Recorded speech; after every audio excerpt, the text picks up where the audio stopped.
A gente começa falando sobre uma questão que gerou enorme polêmica, né, Rivaroli? Quando foi levada à Assembleia Legislativa pela primeira vez. Sem necessidade, né, gente? A nossa audiência acompanhou. Teve fala polêmica por lá do deputado Homero Marques, e aí depois ele levou uma lenha, né? Lembra? Apanhou de chibata. Apanhou de chibata. Teve nota oficial da Assembleia Legislativa, teve manifestação na frente dele na tribuna, né? Sendo chamado de machista pelas deputadas aqui do Paraná. Deputados também fizeram a mesma coisa. Deputados também chamaram de machista. Ele rebateu, depois tentou consertar, mas o fato é que o estrago foi feito, né? Nas redes sociais ele postou vídeos rebatendo essas argumentações todas dos colegas, mas não dá pra negar que teve desgaste. A emenda saiu pior que o soneto. Porque o que aconteceu?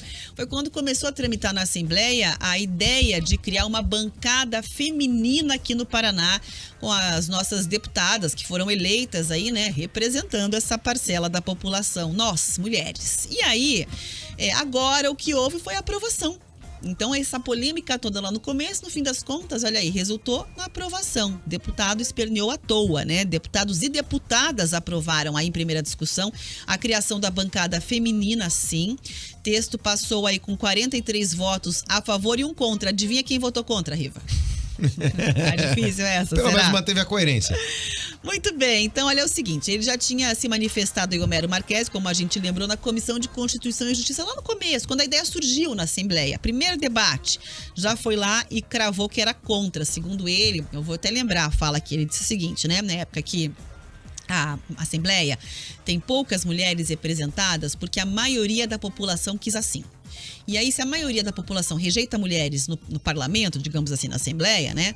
Então não tem por que você criar um grupo, ou uma cota, ou uma situação para valorizar a bancada feminina, porque, segundo ele, você estaria privilegiando uma minoria. Esse foi o raciocínio dele. E aí foi detonado. Mas enfim, votou contra, né? Manteve o posicionamento. E aí, o que determina essa avaliação dos deputados estaduais, né? Prevê a criação da bancada feminina e também tem uma reserva de cotas, digamos assim, de número de integrantes da mesa diretora, que é quem comanda a Assembleia, traduzindo, né? São as vagas importantes de quem manda lá dentro. E aí tem mais uma próxima votação, uma discussão final, mas a gente sabe que na Assembleia, tradicionalmente, o que é aprovado de primeira, vai. Fica, nunca vi Pode mudar. até discutir depois, né? Uma emendinha aqui. Emendinha ali, mas assim, vai ser rejeitado. É muito difícil, né? Ainda mais com uma votação tão expressiva, né? Resultado eu nunca vi mudar, Rafa. Isso. Só 1 contra. É. Não parece que não vai ter grandes forças, digamos assim, para alterar o resultado. Então, a criação dessa bancada feminina na política aqui da Assembleia do Paraná vai permitir, por exemplo, a participação das mulheres no Colégio de Líderes, que é o órgão consultivo da casa, né? Nos órgãos, nos conselhos e instâncias de gestão da Assembleia, né? Onde de fato as coisas são desenhadas, definidas, onde você tem cargos de extremo poder. E até hoje só tem homem lá, tá? Então, a deputada Cristina Silvestre, do PSDB, ela falou exatamente sobre o papel e a força que tem essa votação na Assembleia Legislativa. Vamos ouvir a Cristina Silvestre.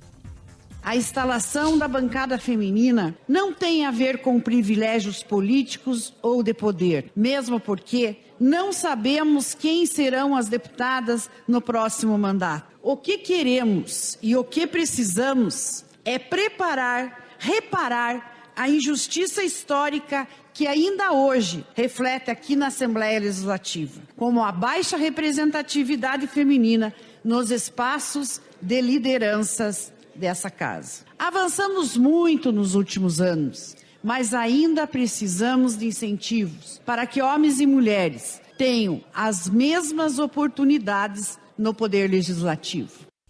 Muito bem, você estava falando aí sobre oportunidades, aí vale dizer o seguinte, né? Hoje, só 5 deputadas ocupam as 54 cadeiras da Assembleia, 5 de 54, né? Menos de 10% aí da representação das mulheres. E além da parlamentar que a gente acabou de ouvir, tem ainda a cantora Mara Lima, Mabel Canto, Maria Vitória e a Luciana Rafaim, Riva. Até na questão das mulheres, Rafa, que tem cargos eletivos aqui no estado do Paraná, a maioria delas de famílias que já são históricas, né? Fala da Rafaim, fala da Maria Vitória, que é da família Barros, né? Borghetti Barros, a própria Mabel Canto, que é filha do Joselito Canto, que agora vai se postular a outro tipo de candidatura e tudo mais. A Mara Lima, que tem uma base religiosa muito forte, que foi, se eu não me engano, ela foi quando foi eleita vereadora em Curitiba, foi a mais votada da história e tal. Então são vereadoras que têm uma base já consistente. Você vê pouca gente nova no eleitorado feminino. Claro, assim, não dá para discordar quando diz assim, as mulheres que não escolheram, mas elas têm que ter representatividade. Mas você tem uma quantidade de homens disputando as eleições gigantesca, com poucas mulheres. Os partidos dão mais dinheiro para os candidatos. Homens, sempre foi assim. Homens, não é verdade? Como é que você vai conseguir uma representação nesse caso? Né? Olha, por exemplo, o quadro presidencial. Quantos homens, quanto versus uma mulher? E quanto a Simone Tebet teve que lutar internamente no partido? Aí Nossa Senhora. Soprou um Temer até os 45 do segundo tempo aqui, Riva, e ainda não tá 100% certo. Porque o Temer foi ontem num negócio do Arruda lá e do Ibanez, em Brasília, no fim de semana, ainda falando como candidato, Rafa. Aí, tá vendo? Então você vê como é extremamente difícil, gente. Por quê? Porque os partidos aqui no nosso país, eles só cumprem a cota de 30% de mulheres como candidatas. Eles não olham para as mulheres, porque é assim, a política brasileira, ela é machista. Historicamente ela é machista, e a gente vê isso desde a princesa Isabel, quando era colocada como recatada do lar e que só era uma mulher que sabia fazer as coisas do lar e era retrógrada porque era alguém de extrema religiosidade e que o Conde D ia mandar no Brasil. Mas foi ela que foi lá e negociou a Lei Áurea, por exemplo.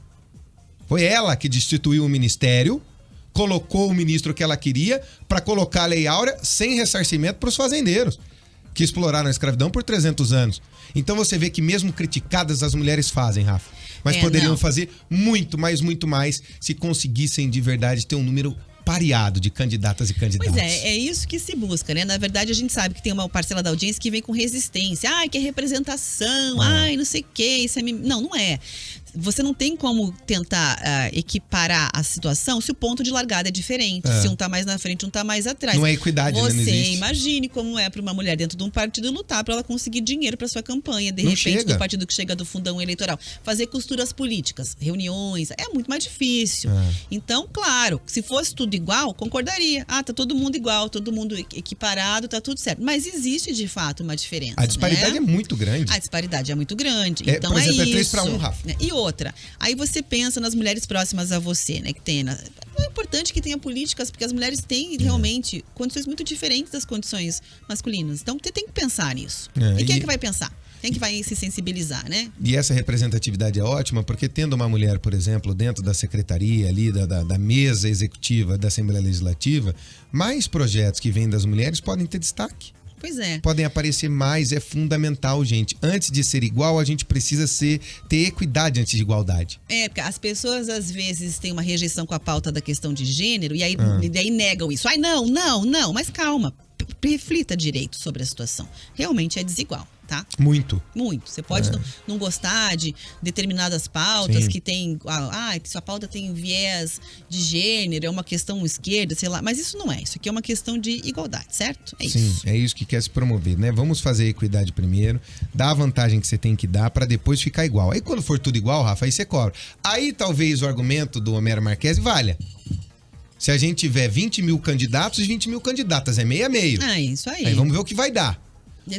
Aí é justo você dizer assim, as pessoas não quiseram, com a mesma quantidade de dinheiro, não escolheram porque não quiseram, exatamente. Por enquanto não dá para usar esse argumento, mas nem de longe. 11h16.